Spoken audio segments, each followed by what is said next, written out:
2373, it relates to board member travel reimbursements. Anyone else on the committee have any bills? I'm not sure who's going to introduce it. Okay. Mr. Chairman, we have Deb Fisher here, and she'd like to introduce a bill. Okay. Go ahead, come forward and make sure your light is on. Does that mean go? There we go. How's that? Okay, very good. Your name, please. I'm sorry. Your name, please. Deborah Fisher Stout. I'm from Olathe, Kansas, and the organization is the Northern Flyer Alliance. The what? The Northern Flyer Alliance. Okay, thank you. So I'm sure you're aware the Federal Railroad Administration has selected the Heartland Flyer extension from Newton, Kansas to Oklahoma City. The FRA has offered the state a grant, and we need to update the statute in order to continue the process. And that is essentially it. I'd like to introduce RS 2371.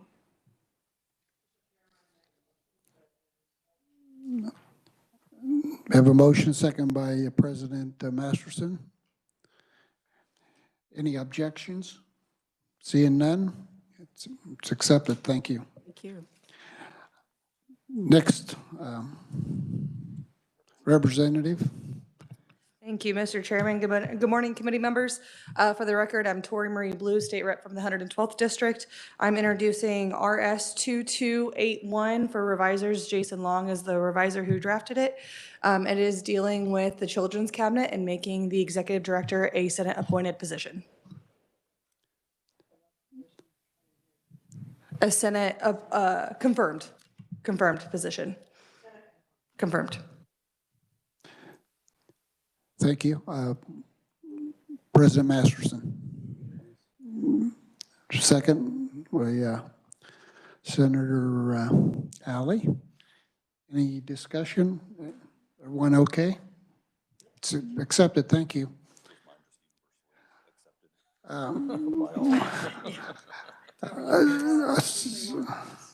Okay. Okay. Anyone else have a bill? Seeing none, thank you. Committee, I just want to point out that have the rules distributed same as last year, so no changes, but I just wanted everybody to have an update on that. At this time, I'd like to introduce some new staff introductions. Jesse Pringle, staff revisor. Jesse, would you? Hello, everyone. I'm Jesse. This is my 6th session with the revisor's office. I previously served 2 years on House Appropriations, and so this year I will be with Ways and Means. Thank you. We also have Molly Pratt, legislative research. Molly?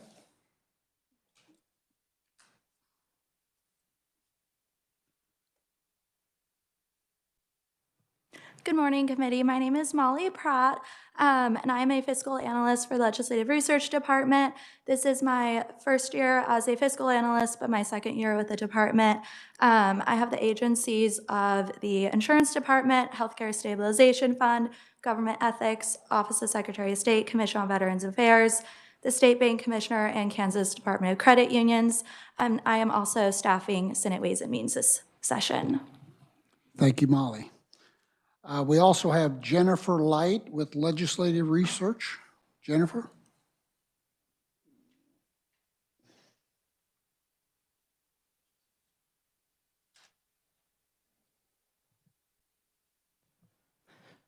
Good morning. My name is Jennifer Light. It's my 2nd session with KLRD as well. This session I will be staffing, or I am the fiscal analyst for the State Library, State Historical Society, and I now have the K-12 budget. So I am staffing the House K-12 Budget Committee, but I will be seeing all of you quite often, I'm sure. Thank you, Jennifer. We also have Nicole Rencher. Nicole?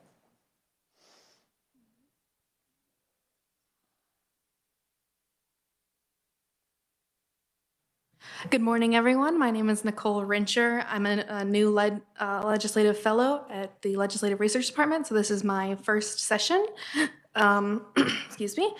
I will be the fiscal analyst for the Dental Board, the Human Rights Commission, the Abstractors Board of Examiners, and the Board of Hearing Aid Examiners. Thank you. Thank you, Nicole. We also have Ariana Waddell with Legislative Research. Ariana?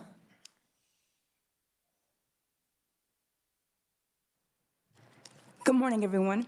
My name is Ariana Waddell, and I'm a legislative fellow for Kansas Legislative Research Department. My committee assignments are Real Estate Appraisal Board, the Real Estate Commission, the Board of Technical Professions, and Kansas Guardianship Program. Thank you.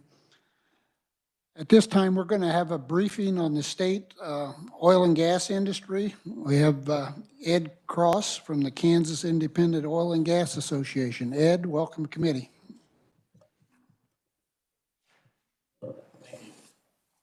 Thank you, Chairman Billinger, members of the committee. I appreciate the invitation and opportunity to be here today.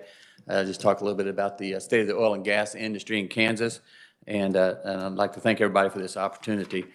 I am president of the Kansas Independent Oil and Gas Association. It's my honor and privilege to serve this great industry that helps people's lives and improves the quality of life for people around the world. We consist of producers as well as allied service and supply companies from across Kansas. Our members account for 92% of the oil and natural gas that's produced in Kansas. And with nearly 3,000 members across the state, KIOGA is Kansas Independent Oil and Gas Association. We are the lead state and national advocate for the Kansas oil and gas industry. In my 38-plus years career in the oil and gas industry, I've seen many changes in the industry, but nothing like what's happened over the last few years and continues today. And I don't know a lot about what's going to happen in the future, but I do know that the pace and complexity of change is likely will increase. Also, when I talk about this, I don't think they're here. Maybe they're online, but Brian Posler represents Eastern Kansas Oil and Gas Association, and Matt Hickam represents the American Petroleum Institute, or API. All of you have a packet of information. I'm not going to go through all of that information, but it has a lot of information in there that we put together in front of the session, including our legislative and policy agenda, oil and gas strategic analysis, the state of the oil and gas industry, white paper, electric grid concerns, and so on, and many other issues. So when we look at the crude oil market dynamics, you know, what a difference we have seen over the last 3 years. While the U.S. economy continues to recover, significant concerns regarding high inflation, U.S. monetary policy, volatility in energy markets, U.S. trade and foreign policies, and more, those still persist. Most destructive for our economy has been the historic federal spending spree. Over the last 3 years, the federal government has added $4.8 trillion in new spending, which the Federal Reserve said was the main inflation contributor. The cost to heat a home, drive to work, or run a business has exponentially increased over the last 3 years. And we now beg foreign dictators for oil when we have plenty of that right here. In 3 short years, we've gone from American energy dominance to American energy despair. And over the last 3 years, in the name of climate change, the federal government has done much to impede American oil and gas production, blocking pipelines, delaying exports, canceling lease sales, proposing new greenhouse gas regulations, slowing permits. Yet global emissions of carbon dioxide reached an all-time high. The world is showing no stomach for dramatic reductions in the use of oil and gas, and rising prices and demand forecasts prove that. You know, one of the things, since 1960, the world population has increased from 3 billion to 8 billion people. 5 billion additional people have been sustained directly and indirectly by using fossil fuels for energy, medication, clothing, shelter, and dramatically increasing agricultural productivity. Some in America loathe to admit this, but the last 3 years was really a global referendum on the worldwide Green New Deal. Voting by their energy choices that they make every day, 8 billion people gave the plan to rapidly end oil and gas a massive vote of no confidence. So you look at oil prices, you know, they declined in 2023, last year, when a strong U.S. dollar, because the strong U.S. dollar, continued strategic petroleum reserve releases, and the Federal Reserve holding interest rates higher, that fueled concerns that demand would be held back. But oil supply remained tight because Russia and Saudi Arabia extended production cuts, into 2024. Here in the U.S., several major oil producers have said they have zero plans to reverse production plans in response to higher prices. In the past, it was literally a race to see who could get more oil out of the ground, and this led to two price collapses. Government policies to fight climate change are discouraging oil companies from investing heavily in new production. To produce as much as we can is not how companies generate the greatest value. Today, companies are exhibiting a lot more discipline, which is a much smarter approach to long-term survival.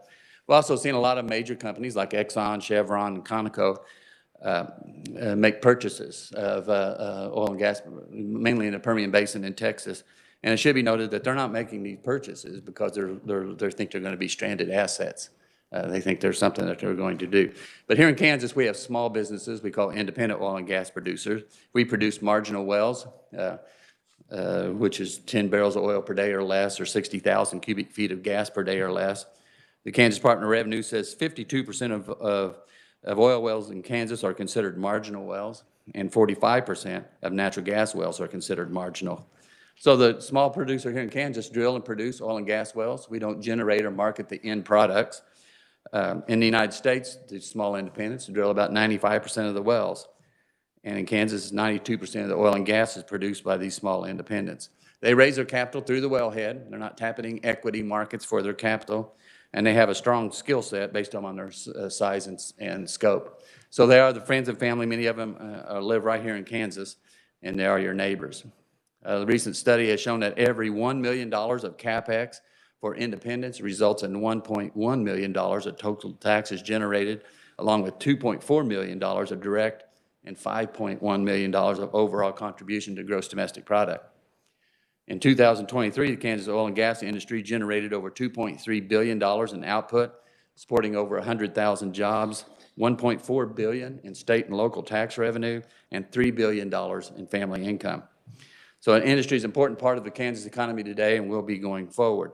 Oil and gas is produced in 89 of the 105 counties in the state, and it always ranks in the top 3 in the state in terms of gross state product.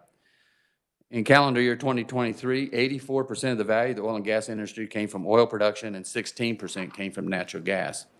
So our average well in Kansas makes oil well makes about 2 barrels of oil per day. Average natural gas well makes about 21,000 cubic feet of gas per day.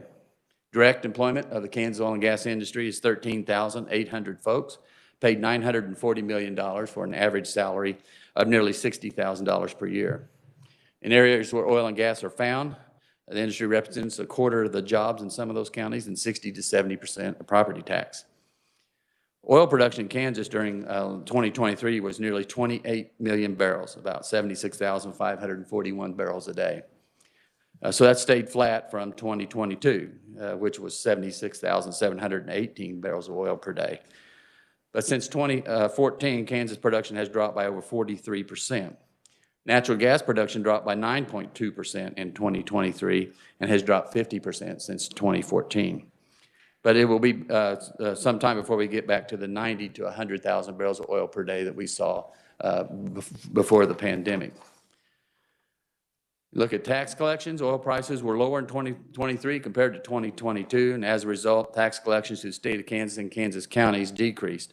Kansas will be collecting about $36 million less in oil and gas severance tax receipts in 2023 and $140 million less in ad valorem taxes. The 2023 severance tax receipts remain nearly 70% below what they were in 2014, as well as ad valorem taxes are 48% below that.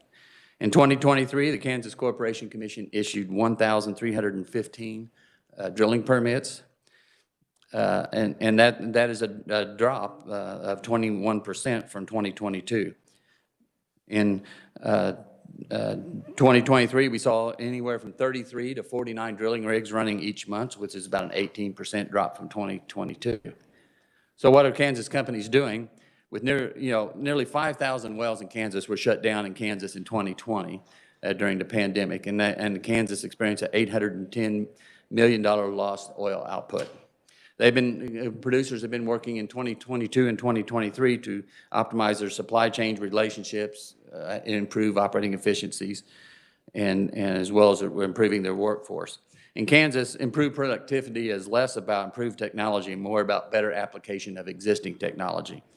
So I look at the energy outlook for 2023 and 2024. It remains subject to heightened levels of uncertainty.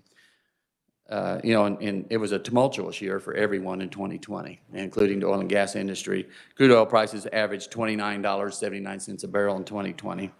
Then they began to rise, so that in 2021, the average crude oil price was $57.77.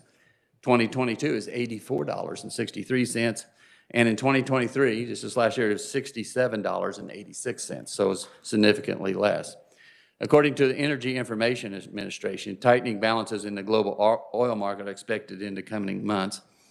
In 2024, the EIA expects OPEC crude oil production to continue to fall to keep global oil production lower than global oil demand. So they change their predictions every month, but over the last several months, they think that the production cuts from Saudi Arabia and Russia will continue. As a result, Kansas crude oil prices are projected to average $67 in 2024. Today, I checked before I came over, the oil prices are $62.50 a barrel. We look at natural gas. Natural gas is one of the preferred sources of energy in this country, not only for electricity in factories, but as a heating source for people's homes. Over 50% of U.S. homes are heated by natural gas, and even those that use electric heat pay for natural gas through the back door, as 38% of total U.S. natural gas consumption goes to providing electricity. So the prevailing view that the energy transition is a linear trajectory from oil and other fossil fuels to renewables, that is misleading and potentially dangerous in a world that continues to thirst for all energy sources. To place expected future energy demand in context, the most recent World Energy Outlook, the 2023, sees oil consumption climbing 16% over the next 2 decades, with the need to annually add an average of 6 million barrels of oil equivalent per day in the period from now to 2045. From 2021 to 2045, total world energy demand is expected to increase by 23%. Population and energy demand grow together, and we see the population increasing. From 2022 to 2045, the world will gain 1.6 billion people, and rising populations drive economic growth, so more people will need more fuel. Oil's shares of the total energy in 2045 is projected to decline from 30.9% today, this is the world, to 28.6% in 2045. Coal will fall further from 26.1% today to 16.6%. Natural gas will rise as will nuclear, hydro, and biomass. But the biggest growth area will be renewables, which will go from 2.6% today to 10.9% in 2045. So when we look at some federal energy policy dynamics, we need all forms of energy, and all have challenges. The wind industry is getting hammered right now by market forces that make wind projects uneconomic. Electric cars are experiencing similar cost challenges.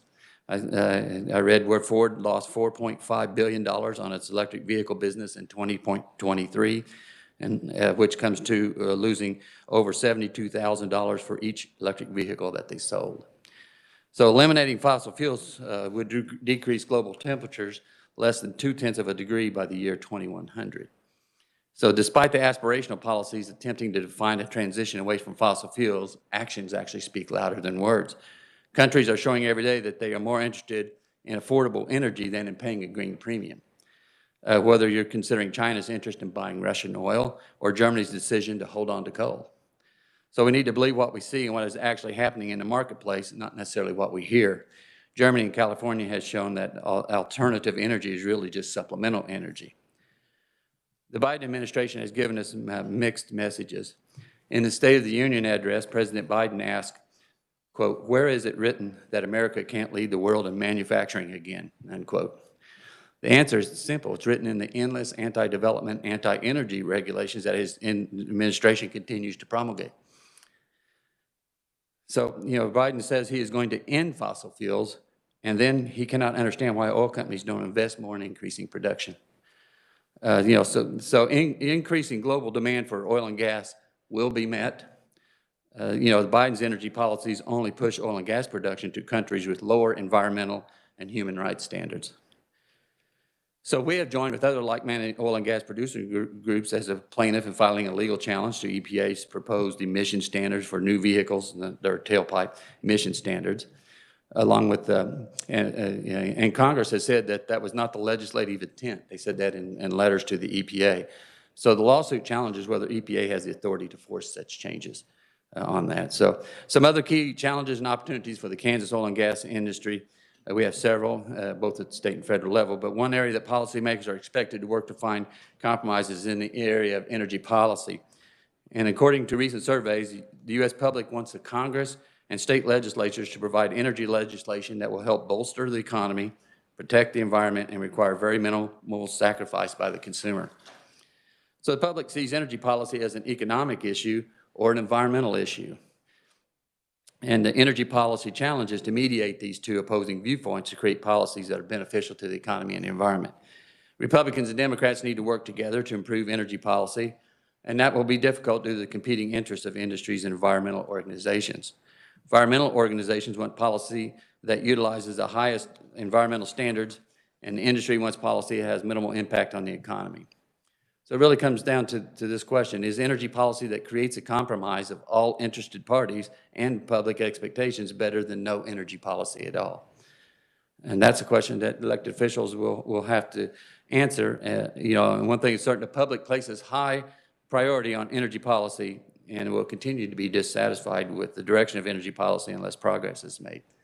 So when we look at energy policy, our Cuyahoga's energy policy position is that we oppose policies that pick winners and losers among energy sources and technologies.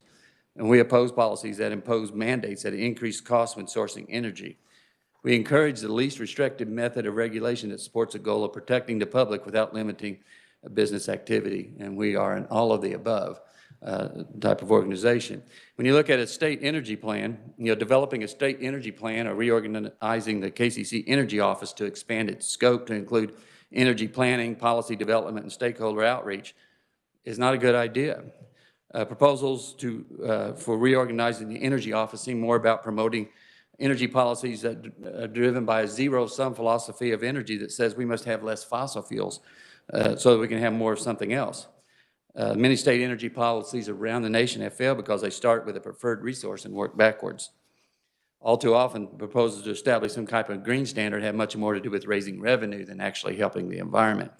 The result is that average households would have to pay significantly more for goods and services. Families that spend a bigger portion of their household income on transportation, utilities, and household goods are hurt by such schemes, not helped. So creating a politically influenced state energy plan or establishing a politically influenced energy office is not the answer. When we look at emissions, it's another challenge for our industry. There's much we can do to better understand that emissions challenge, but in the U.S., our government thinks more regulation and higher taxes are the solution. According to the EPA, emissions relative to oil and gas production were down nearly 70% between 2011 and 2019. So the oil and gas industry has proven over the long term that it's possible to lead in energy production and environmental stewardship. And methane emissions is a good example. That's one of our top federal priorities. The EPA released their first oil and gas methane rule in November 2021.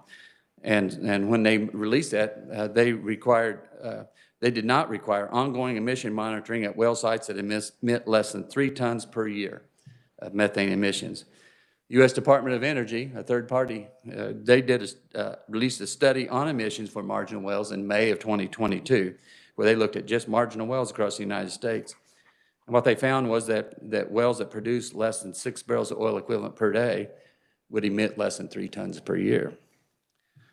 So we brought that study to the EPA, but the EPA largely ignored that third-party study conducted by the Department of Energy on low production well emission profiles. Instead, they responded to criticism from environmental groups to strengthen leak detection and repair requirements for small oil and gas wells. So we met with the EPA and told them there was approximately 1 million existing sources out there, and that the DOE study showed that 6 barrels of oil per day fell under their threshold. But the EPA was so taken by the Environmental Defense Fund ideas that they went ahead and set control requirements that were unworkable for low-producing wells. So EPA wants those new rules to be implemented by state agencies, which here in Kansas will be the Kansas Department of Health and Environment. They're the agency that implements air emission regulations. And I've met with the KDHE Deputy Secretary and staff to talk about this. And, they said the cost would be enormous, but they needed flexibility and cost effectiveness. They put those in comments to the EPA. We filed comments with the EPA back in the comment period, on the cost of compliance issues. We're also a member of the Methane Coalition, which is a collaborative effort of 21 state oil and gas associations across the nation. And our group submitted legal intensive comments. So the EPA emissions timeline right now, excuse me, they announced their pre-Federal Register finalized new source and existing source standards in early December. They're to be published in the Federal Register anytime in January here. And they did this during the COP28, the Climate Summit meeting in Dubai. The Biden administration has a history of dropping climate-related activity just prior to a climate meeting. Once they did that, they'd start the 60-day clock for interested parties to petition for review of the rules on the Court of Appeals for the DC Circuit. And with elections coming later this year, the DC Circuit is expected maybe to slow walk substantive briefings until after the elections. If a Republican administration wins the election, then we'll likely see new proposals and litigation stayed. And if a Democrat administration stays, the issues will have to be litigated. So the states now begin a 2-year planning process for existing source standards. So in 2026, the states will have to submit existing source implementation plans. And then that begins a 3-year period for compliance with those plans, which is 2029, when industry must comply with existing source requirements.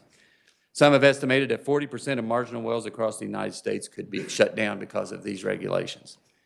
We've also met with Kansas Attorney General Chris Kobach and expressed our concerns, and he listened and was empathetic to those, and we'll be working with him going forward. Kansas congressional delegation also relayed their concerns to the EPA. Senator Marshall submitted comments that was joined by Senator Steve Daines from Montana, urging the EPA to reconsider the impact of the proposed regulations on small oil producers. In addition, Congressman Ron Estes joined Congressman Jody Arrington of Texas to submit comments, and all of their comments noted that the EPA's proposal is in direct opposition to congressional intent. The Inflation Reduction Act directly exempts smaller wells from the methane fee. And so the EPA supplemental proposal completely oversteps that by seeking to override the will of Congress in terms of regulations on low production facilities. Matter of fact, there's a hearing today in front of the U.S. House Energy and Commerce Committee to go over these things. So it appears that the EPA has been engaged in the practice of changing, altering, and amending laws after the fact. As a matter of fact, in our meetings, they say their role and responsibility agency is to improve upon a statute if they disagree with it. And this creates a lot of regulatory uncertainty. And as I've already talked about, there will be some legal challenges filed on that. Another big issue for us is the lesser prairie chicken. The U.S. Fish and Wildlife Service listed the lesser prairie chicken as a threatened species in Kansas last March.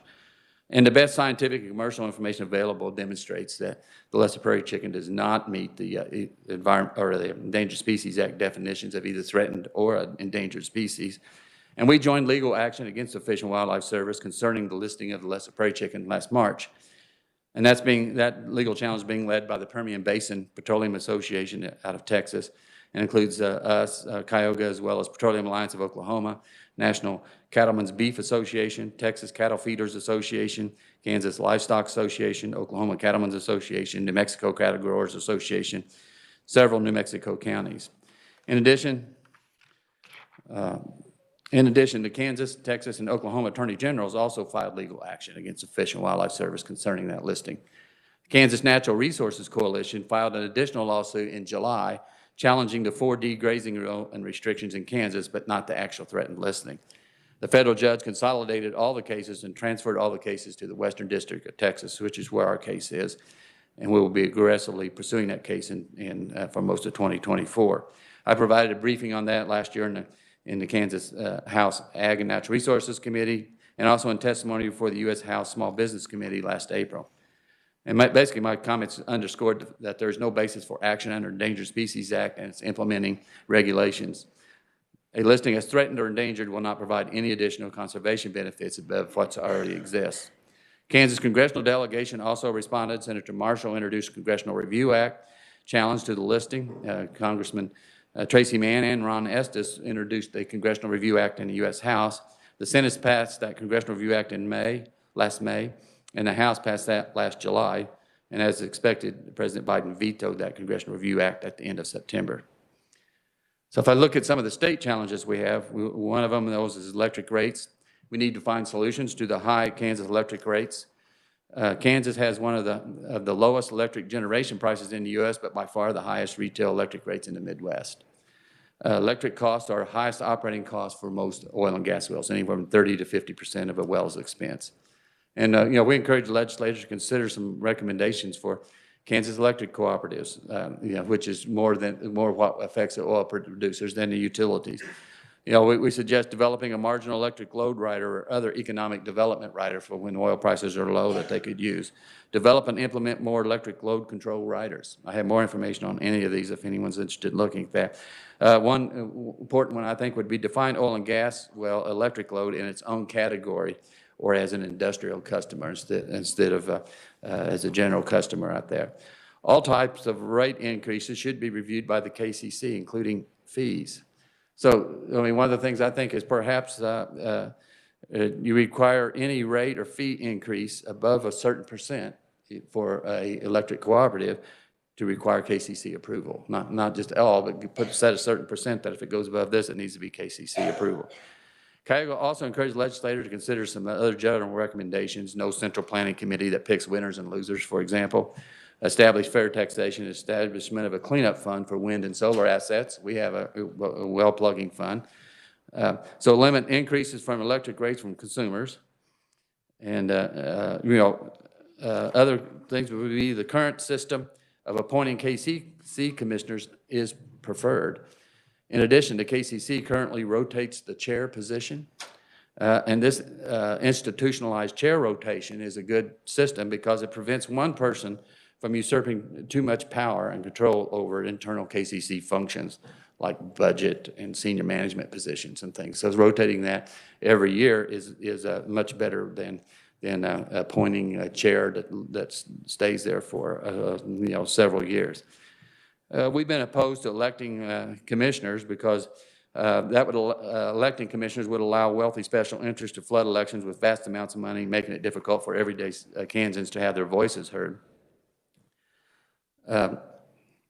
KCC commissioners' responsibilities require qualified professionals with high-level analytical skills and an objective, apolitical approach to complex issues. If you made those elected positions, it could turn commission decisions into who has the most leverage and power to win elections rather than who can do the best job as a commissioner. Another issue we have is with the carbon capture. And I want to emphasize that we are not opposed to carbon capture and utilization, but there's a lot of unintended consequences that need better analysis on that. And we have serious concerns about that. Past proposals have lent themselves to legal challenges involving mineral rights and pore space ownership.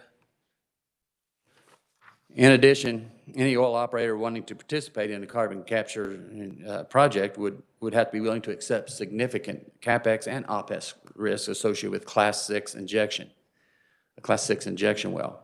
So Kansas operators are not likely to engage in a tax credit carbon sequestration project because they would expose themselves to excessive, uncertain, changing, confusing, and unworkable requirements.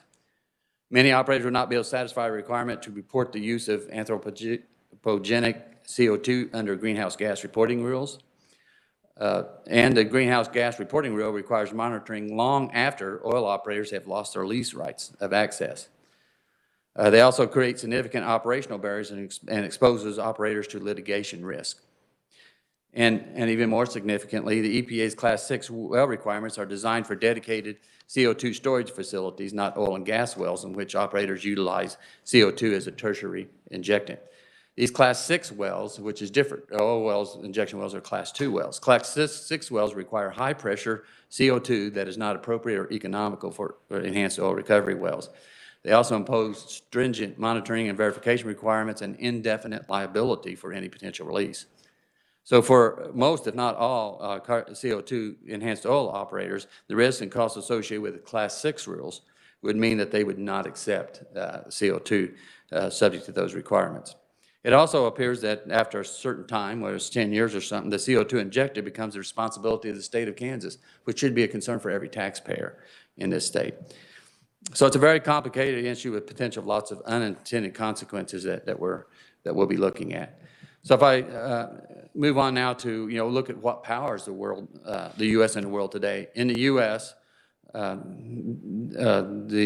our energy production in the U.S., oil is 36% of our energy, natural gas is 33%, coal is 10%, and wind and solar are 6%. So as of today, 79% of our power in the United States comes from fossil fuels. In the world, the oil produces 31%, natural gas 24%, coal 27%, and wind and solar is 7%. So 82% of the world's energy comes from fossil fuels. So when you look at what will power the world in the future, the Energy Information Administration estimates that by 2045, world energy demand will increase by 23%, and 69% of that demand will be supplied by fossil fuels. And 54% of global energy needs in 2045 will be supplied by oil and gas. Renewable energy sources are projected to grow significantly, providing 11.7% of global energy needs by 2045, but they remain too unreliable and expensive to be a primary energy source. So while the ambitious pledges from various international bodies and governments which suggest that the energy transition is near, the gap between theory and reality is vast. Fossil fuels supplied 82% of global energy needs in last year, and it will likely be decades before an energy transition can take place. So the energy transition may have begun, but there's a very long way before fossil fuel dominance will be truly challenged. So when I look at the U.S. continues on a path of one of the greatest self-inflicted wounds in history, misguided energy policy areas are oblivious to the needs of low-income families who are hurt the most. The most pressing issues facing the U.S. economy in the foreseeable future are not those arising from climate change or energy transition. Rather, the factors to watch are inflation, rising energy costs, and national security threats. Inexpensive energy is necessary for economic advancement of the world's poor and for economic recovery. The U.S. has a unique opportunity to show the world how energy abundance can be used as a positive force to lift people up, which is different than a zero emissions world. It's actually quite the opposite. So we should work to ensure more people have access to safe and affordable and reliable energy, because to rise out of poverty and enjoy health and safety, people need more energy, not less. So global warming is a big challenge, to be sure, but once again, the oil and gas industry can help solve that. So in closing, let me just say that the oil and gas industry shares an energy future vision with the public. We care as much as anyone about the people's needs and concerns and our environment, and we take these issues and concerns very seriously. Our mission is to empower people, improve lives, and inspire success. And with that, I would say thank you, Mr. Chairman, and I would stand for questions or whatever you need. Thank you, Ed. Questions? Senator Kirshen? Thank you, Mr. Chairman.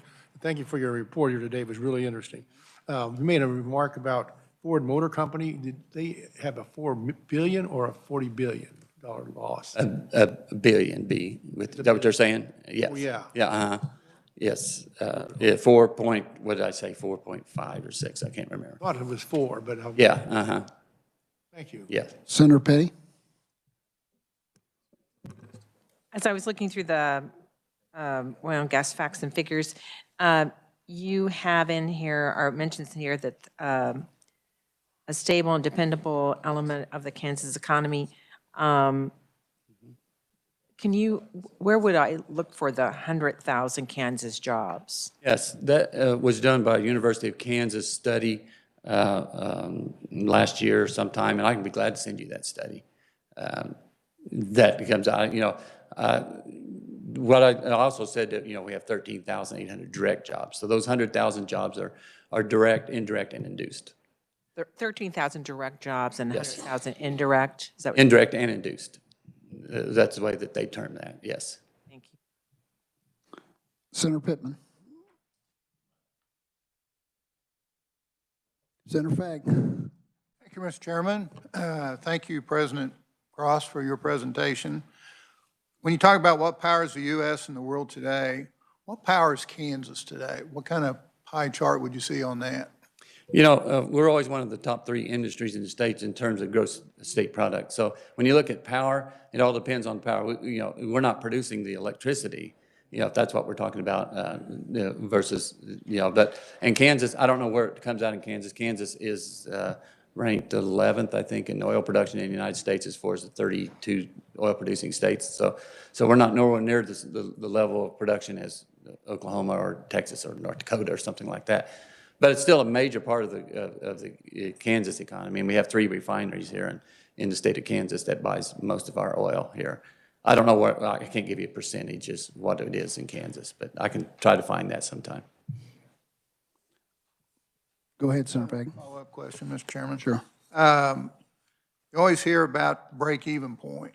When I'm thinking with inflation, with high electricity, is there out in the oil field, do they have a break-even point on per barrel? And I know that's going to depend whether it's a 50 barrel or a 5 barrel.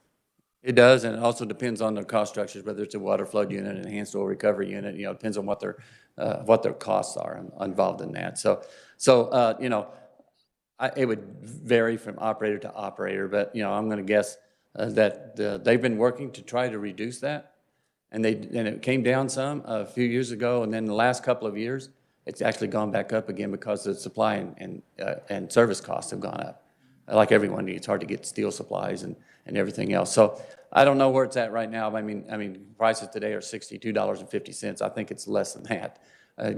But they're, what keeps them from, our drilling permits were down, what did I say, 28% from last year. And it isn't so much that they just don't have projects that they think can make money on that. They just don't know about the future, about what's coming down as far as regulation, legislation, or, going out there. So there's some concern about that because I think they have projects and I think they would drill a lot more of those.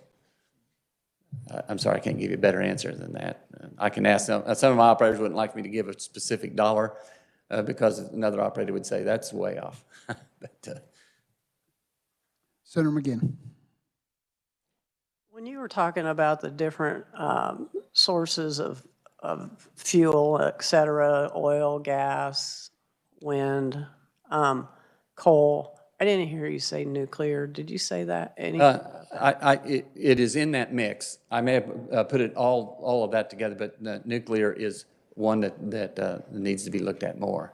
I don't know if I have, maybe it's in one of those. Is it? Okay, I think I have a % in there where I looked at it from the Energy Information Administration is where I'm getting this information from. I just didn't know what our % was. Oh, here in Kansas? I don't know what the nuclear % is in Kansas. Probably the percentages I was giving was national or world. Okay, thank you. Senator Alley. Thank you, Mr. Chairman. Thank you for being here today. Mm-hmm. One statement you made sparked my interest.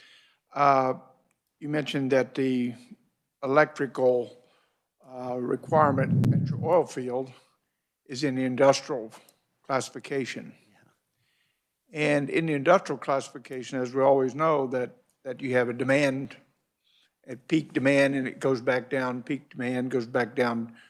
But you don't have that in your oil field, do you, or do you? So maybe I was confusing in my statements. We are not classified as industrial customers. We're classified as commercial.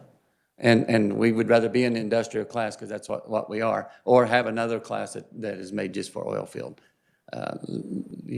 So for example, if we don't like the rate, an increase in the rates, in order to get that in front of the KCC, you have to have 5% of a class to file a complaint. Well, if we're in a commercial class, we can't get 5% of all the commercial class in there. So you can't petition that in front of the KCC for a review.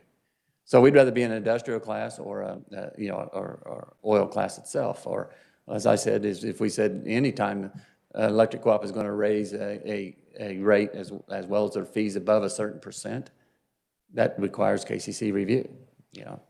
The thing that I was trying to get at was your demand is pretty steady in the oil field, is it not? Yes. So you don't have peaks and valleys. Right, we do not. I mean, you